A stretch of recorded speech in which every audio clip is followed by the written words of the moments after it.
Welcome, everyone. The latest edition of Hogvillenet YouTube Live. We might as well call it As the Portal Turns. Eric Musman, the Portal Prince. He's done it again. He's up to 5 portal commitments in the last 2 weeks now. Actually, tomorrow will signify 2 weeks. You go back to April 4th. Keon Minifield, the Washington freshman transfer, was the first off the board. It's been a run of guards today. Ellis, Louisville grad transfer. This guy coming out of JUCO a couple of years ago was the #1 junior college prospect.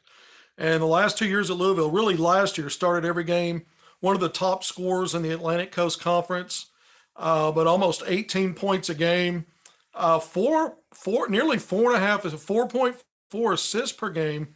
That would have led Arkansas this year, by the way. This guy is not only a shot creator for himself, but he finds other people. Now, Louisville was not a good team. Arkansas was one of the teams that destroyed the Cardinals.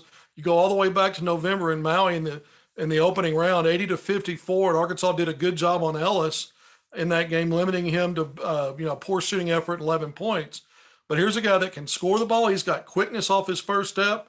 His commitment came around 11 a.m. today, and again, we heard of the commitment. Really, this was decided over the weekend. It was announced today. But Ellis gives Arkansas a fifth backcourt piece. All five of the transfer ads now are in the backcourt, and that's important because Arkansas, everything that's kind of left that mattered is from that backcourt, and we're going to go through it. If you're going to lose starters and top rotation guys from your backcourt, you got to replace them. Even though there will be some level of retention on this Arkansas roster, a bit more than we saw last year when Musman, flipped 11 of the 13 scholarship players were newcomers. It won't be quite that aggressive, I don't think. Musman's like a kid in a candy shop in the portal. You just never know how far this goes. But I really think Arkansas is getting close, maybe one more to wrap things up. But 5 guards. One's a 3-4 combo wing in Jeremiah Davenport, 6'7", but he's primarily a perimeter player on offense, 3-point shooter. But we'll go back through it. I mentioned Keon Minifield. He took a visit to Arkansas over the weekend, by the way, after committing a week before last. So he was on campus. Very quick guard at 6'1", got really good length, double-figure score, all Pac-12 freshman team. Then it was Tremon Mark, a defensive specialist, 6'5" guard wing out of Houston. Just an incredible NCAA tournament resume. I went through that on one of these before, but a guy whose offense also began to emerge late in the season. I forgot to silence this volume. Let's see if I can do that now so we don't hear that ringing. My bad. Okay, here we go. But Tremon Mark was the second player off the board. Khalif Battle, the 6'5" guard, another grad out of Temple, another scorer, 18 points a game, very similar to Ellis in terms of the production. But this guy is not only a volume 3-point shooter, is Battle, but a very efficient one. Over 37% his last 2 years at Temple combined. I mentioned Davenport, 35%, over 200 made threes. He's a grad from Cincinnati. All right, so those were the first 4. And then Ellis today, this gives Arkansas another scorer. It gives Arkansas more backcourt downhill quickness when I look at Minifield, when I look at Ellis, when I look at Layden Blocker, who signed with Arkansas, the 5-star in the early signing period, coming out of the high school ranks. Arkansas all of a sudden, in certain ways, has gotten a little smaller at the guard spot. But one of the things last year's team lacked, we keep talking about 3-point shooting and free throw shooting. I thought it also lacked A to B downhill quickness and burst. From point of attack, but I also thought there was a lack of shiftiness and quick twitch, and I think some of these guys bring that. When I watch Ellis, I see some of that. He's a streaky 3-point shooter, about 32% from 3. But let's keep things in perspective. Arkansas is losing the vast majority of its production in those backcourt players. We know who came off the board: Nick Smith Jr., Devo Davis, Ricky Council, Anthony Black just a few days ago.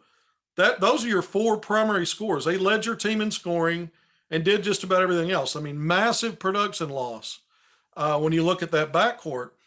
And I think Arkansas, while those guys are in the draft, it speaks to the idea that there was a lot of talent there, and some of those guys are going in the first round. A couple of them at least, maybe 3. Certainly I expect 3 of those guys to get drafted. But when you start thinking about that production and impact, You also have to peel back some of the issues that Arkansas had, as good as those guys were individually. Arkansas was not a good 3-point shooting team. Arkansas was not a good free throw shooting team. Arkansas probably lacked some backcourt quickness that caught up to it on both ends, defensively and offensively. I think sometimes those things were problematic because when you can't shoot the three and defenses are packing in and waiting on you to drive, and then you might lack a little burst and quickness in your primary guys that are driving. Certainly, some of those guys had explosiveness and athleticism getting up to the rim, but I don't know, from A to B and then being shifty and breaking defenders down that way. Arkansas didn't have a lot of versatility in that backcourt. It was mostly bully ball, get downhill, and then use that athleticism maybe to finish or get to the free throw line, where Arkansas was not very good. But I talked about Ellis, a little streaky from three, but he is a volume scorer. But the other thing is he's over 80%, 81% from the free throw line. So when you look at Ellis at 81%, Davenport at 83%, that was a career high free throw shooting last year. You look at Battle, nearly 90%, just under 90% at the free throw line. You look at some of these guys, you look at Mark, hovering around 78%. Last year it was Ricky Council IV was really Arkansas's best free throw shooter, and got there in volume. But if you looked around, most of these guys I just mentioned coming in are actually better, more efficient at the free throw line than most of Arkansas's backcourt players. And so you're checking boxes. These are that should translate. Free throw shooting for veteran players should translate. Coming to this level, and some of them are already playing at this level, but coming to this next step in their process. The other thing I think with the 3-point shooting, I mentioned it specifically. I think with Battle, Davenport, you got volume and efficiency there. I mean, Battle at 37% at nearly 3 makes per game. Think about that, because Arkansas's best 3-point shooter by percentage was Devo Davis, just under 35% when you look at the players that were in the main rotation. Trevor Brazil was at 38%. Very small sample size, only 8 games. We're not going to include that. It was Devo Davis. So Battle already has more volume and higher efficiency. Davenport's got similar efficiency but higher volume than Devo. And I think Ellis is a guy that's going to help also space the floor when he's out there. He's a combo guard. The 4.4 assist, really, in my opinion, is a needle mover for this guy, because he can help you in more than one way. He's not just a scorer. He's going to be a setup guy. And I think that's good, because I think Minifield, blocker, when you start talking primary handlers, I think a guy like Ellis can help. I think he can help. So this is another, when you look at trying to mix and match versatility and having some diversity and skill sets in your backcourt, Arkansas has gotten smaller and quicker. You go from Black 6'7", Nick Smith Jr. 6'5", Devo 6'4", Council 6'6". I mentioned Minifield 6'1", Mark and Battle both 6'5", Ellis at 6'3", very quick, very quick. And of course Davenport at 6'7". And so I haven't talked about this. Well, I just mentioned 4 names that are in the NBA draft for Arkansas. I think a 5th is about to emerge publicly. Jordan Walsh, I think the 6'7" freshman, 3-4 combo forward, part wing, part small ball 4, is going to get in the draft pool. I don't know if he's just going to test the waters, leaving the door cracked for a return, or if he's going to go with both feet in. Not exactly sure how he's going to describe it when he announces it, but I do think that's coming. It could be in the next few days. It could be this week. I think it very likely will be. So right now, Arkansas, when Barry Dunning Jr. on Friday evening went into the portal, that opened up a scholarship for Arkansas.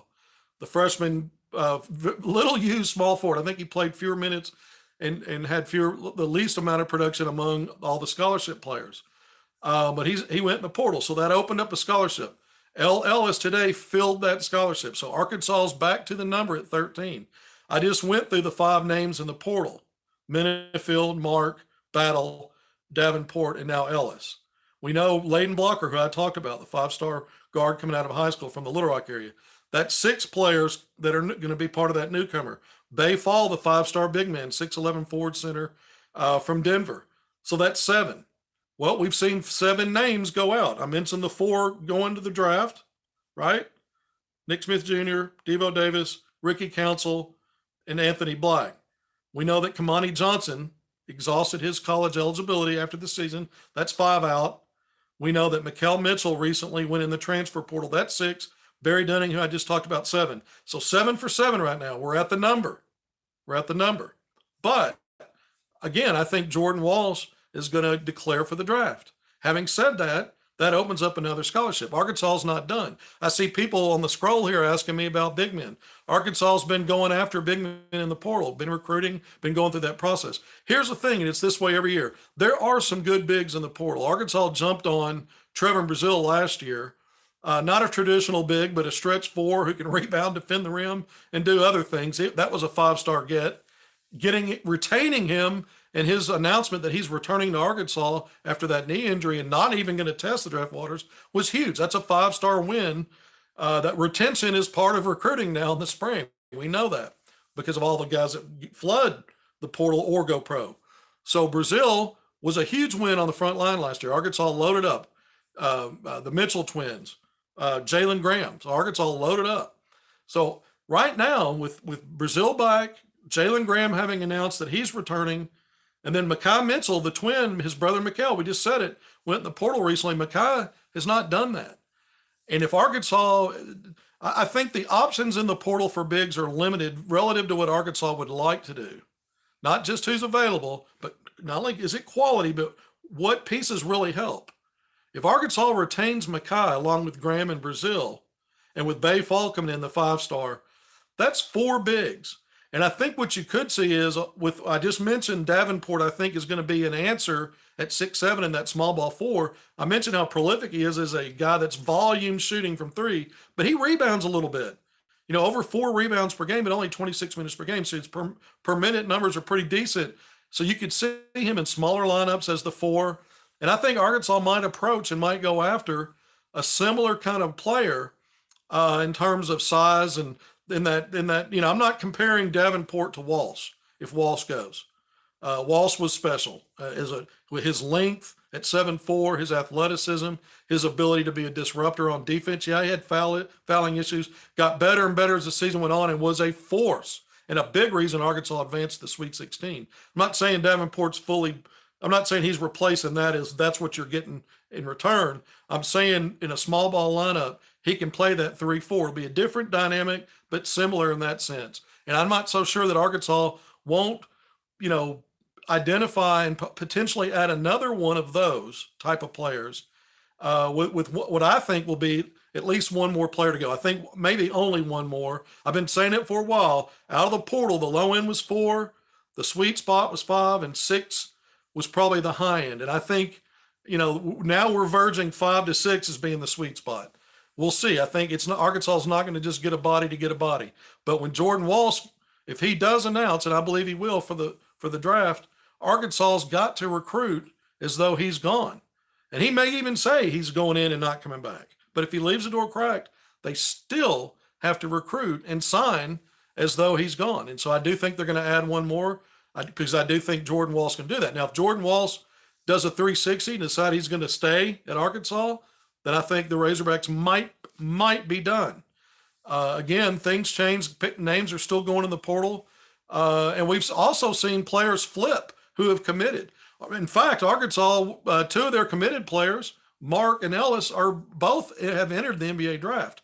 But they also simultaneously entered the portal and committed to other schools. And we've seen that in the past with Justin Smith, who eventually pulled out of the draft. And that's likely what happens with these two, but we'll see. You just never know. So Arkansas continues to recruit the portal. I know people want Arkansas to recruit bigs, but if Mekhi Mitchell stays with Jalen Graham, Trevor Brazile, I think, you could look at maybe getting, and then Bay Fall coming in. I think you could look at maybe Arkansas bringing in a big out of the portal, but I wouldn't count on it. And maybe it's another guy that's a tweener, 6'7", 6'8", that can do multiple things and help Arkansas out. Remember, Kamani Johnson was an enforcer at 6'7", an under-the-rim player. I'm not saying Arkansas is going to grab someone just like him, but someone tweener size that can do multiple things, maybe not rebound as well as Kamani. Certainly, there are very few players that do that on the offensive glass, but maybe can stretch the floor a little bit, play facing up, and bring a different dynamic in a smaller front line 3-4 kind of role. Because Arkansas, I think when I look at Mekhi Mitchell and Jalen Graham, they've got 1 year experience in the program. Both of them did good things, especially Mackay consistently, and could grow and be a part, really have a role on that front line in concert with Trevor Brazil, who's a stretch four. And then a guy like Bay Fall, we'll see how much he's able to help as a freshman. I think some of his defensive instincts, obviously his length and athleticism, his motor end to end, those are things that can be valuable even as a freshman, even if he's raw offensively and needs to add strength. There may be points and places where he can help. And certainly the staff will identify that. Is BJ Mack an option? Well, technically he is top five. Arkansas made his top five. He's got a visit scheduled for later this month, but that's later this month, and things are going pretty fast right now in the portal. But he would be a guy that's an option. We've talked about him. Glad the name came up because I hadn't forgotten about him. I just haven't, really kind of trying to explain that when people think of the next spot really needs to go to a big, maybe try to, I'm not telling people how to think, but maybe try to expand that to another 3-4 combo type because that may end up being what it is. So just be keeping an eye on that, but they may get a big. That certainly, that has been one of the priorities. The problem, again, I'd say it's a problem.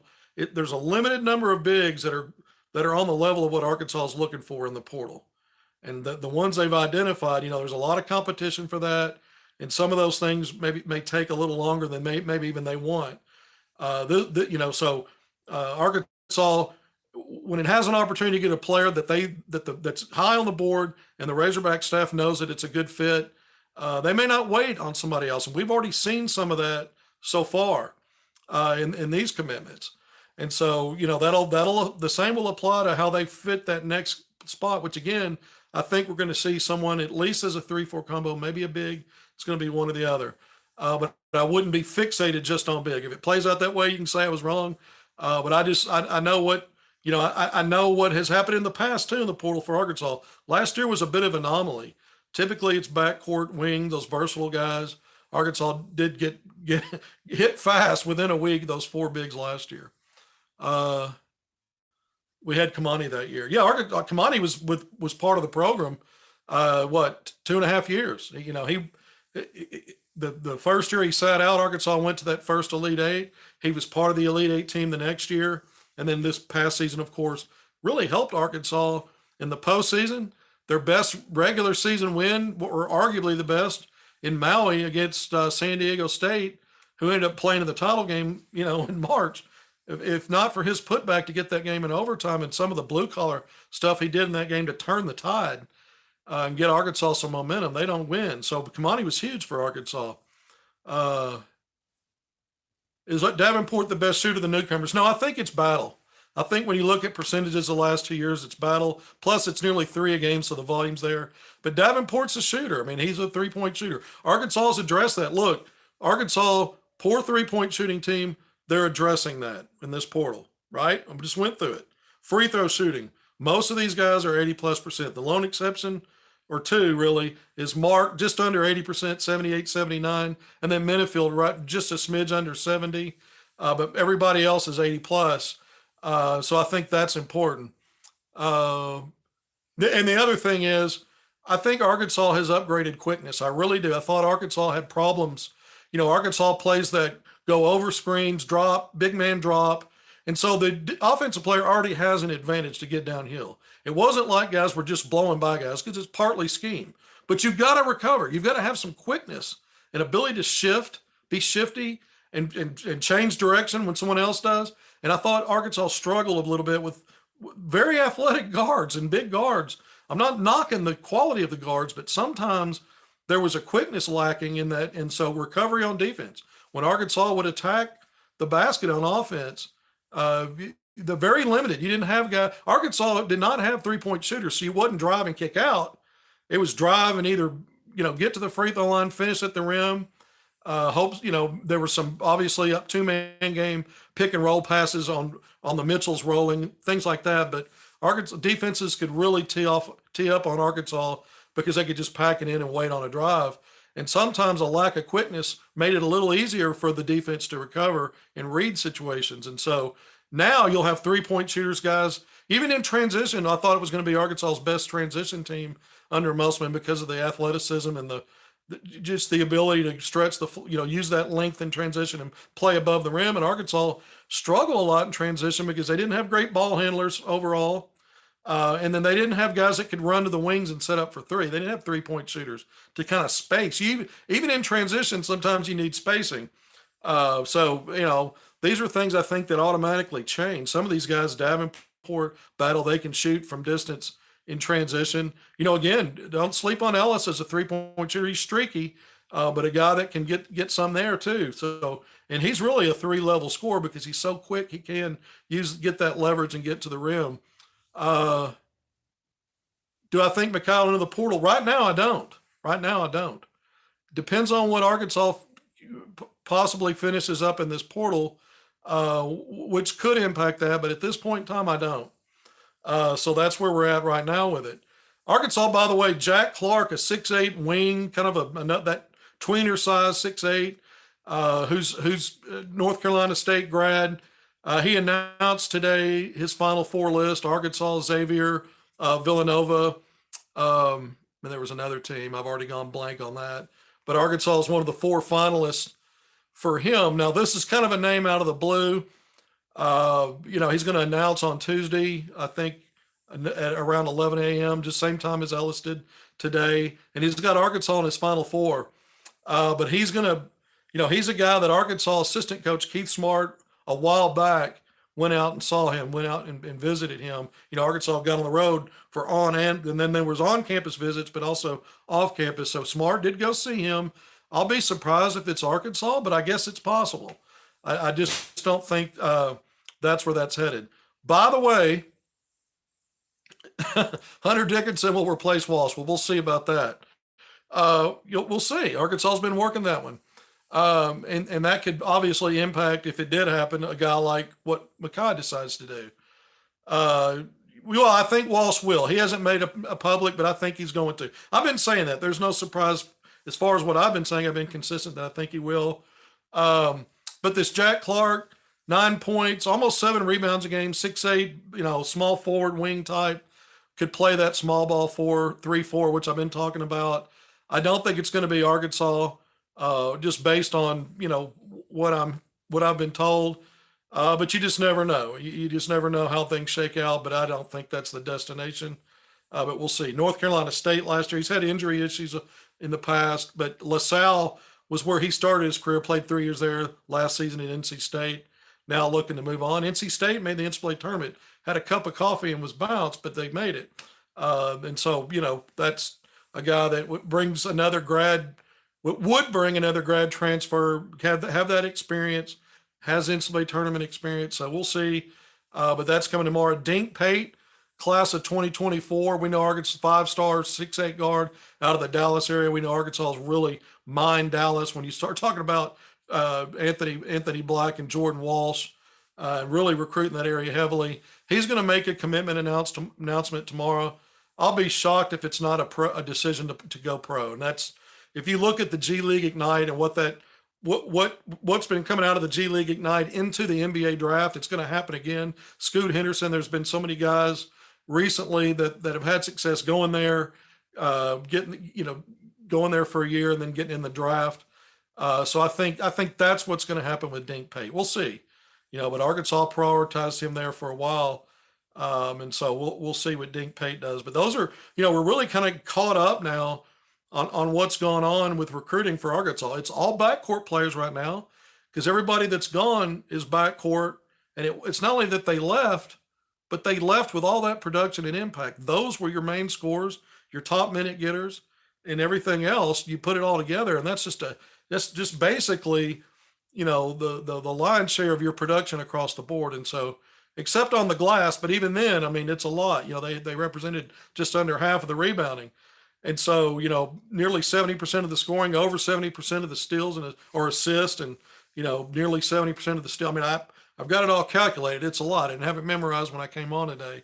But I probably maybe didn't speak enough about Ellis. I mentioned he didn't have a great game against Arkansas. He did, when I looked at the 7 teams that Louisville played that were ranked this year, including a Miami team that got all the way to the Final Four, he had his career high against Miami. It was a loss on the road, but 33 points in that game. He had a double-double, a 30-point, 10-rebound game this year. But against the 7 ranked teams that he faced, including Arkansas, his averages were very similar, almost identical in some ways to what his overall averages were, which tells you on a bad team, yeah, sometimes it's hard to look at stats on a team that bad and their best player, and you did not know, how will it translate on a team that has more balance. But I'll tell you one thing, he could score, he could facilitate, and against the best competition that team faced, he held his own because his numbers were very, very similar. I put this in my story at hogville.net, my commitment story. By the way, it's Hogvillenet YouTube Live. I haven't said that enough. Remind you who we are. We do post-game, pre-games, mostly post-games, but we've been doing these post-commitment spots after the last 3. And so this is our 3rd. We're going to continue to do that as long as Muss is rocking the portal. But I think Ellis, has proven himself. And, the ACC is no joke. That's one of the top conferences. It's not been as good as it has been, but it's still got quality players. And that's a tough league to go and produce in, and he's done it. And, it's just another guy that's going to give Arkansas some flexibility, not only as a guy that can go get a bucket and score. I mentioned the quickness advantages. I also think, and I didn't talk about this, 3-point shooting, free throws, quickness. I think there's more mid-range shot creation and an ability to break off a bad situation, a bad play, and go get a bucket. J.D. Notae could do that. Mason Jones could do that. Arkansas's had guys that could do that. Nick Smith Jr. was really that guy last year. He just was never in a full rhythm. I've talked about it so much. Just missed too much time. First year player, freshman. It just didn't gel and it didn't translate enough. There were times. He went and got that game winner against Auburn. Arkansas had to have that, and they got it in the SEC tournament. He had some other spots. He carried Arkansas against Greensboro. But some of these guys, Battle, Ellis, even Minifield, I think, is a guy that can, because of his quickness and some of his ability to either get into a scoring area or dump it off. And even Mark who's a slasher and got a little bit of craft in some of his paint, getting in the paint mid range. A lot of these guys I think will add a little bit more of that shot creation somewhere between the 3 line and getting all the way to the rim. Are they as big and as athletic collectively? No, as compared to what Arkansas is losing. That's true. But maybe if some of these guys don't generate as many free throw attempts as some of the guards, maybe by shooting at a higher clip, it kind of offsets the net gain there. And so you might still be obviously benefiting from some of that. Most likes 5-guard lineups. Well, I mean, I don't call Jordan Walsh a guard. He's a 3-4. He wing, play that 4 in the small ball. And so part of what we've seen with Davenport helps answer that. Again, we're going to see another player, I think, at least one more, probably only one more commitment from the transfer portal. And we'll see how soon that is. And it could be a big, but it could also be another, 3-4 versatile type. So again, I'm repeating myself, but I kind of want to drive that point. We've gone through the numbers. Arkansas's filled up right now, but I think Walsh makes an announcement soon. That'll create that spot I'm talking about and how Arkansas might fill it. We don't talk enough about guys like who announced they're returning. We know Barry Dunning kind of sort of did with the tweet. Joseph Pinion, Darian Ford. I think Arkansas would love to keep those guys and continue to develop them. When you look at what Arkansas has done in the portal, it's pretty obvious. They've gone out and recruited veteran players who have played at the highest levels to come in and for those starter and big minute roles and rotation roles. But guys like Pinion and Ford, if they stay in the program and the numbers work out and they're still a part of it, I think can benefit from a second year. And we'll see, can they be part of a plan where Musselman does have a plan for long-term development of guys? How long will they stick? We'll see. We don't know. I'm not saying that's what's going to happen, but I don't want to just leave those guys out of this conversation, because I think if Arkansas is going to return, obviously Brazile, Graham, and if it's Mekhi Mitchell, if those are 3 of your frontline guys that are coming back, that's a big deal. You're talking about continuity among rotation players now. Graham, not so much, but he did get his spots in the top 8 and got enough experience in the first year to build on that.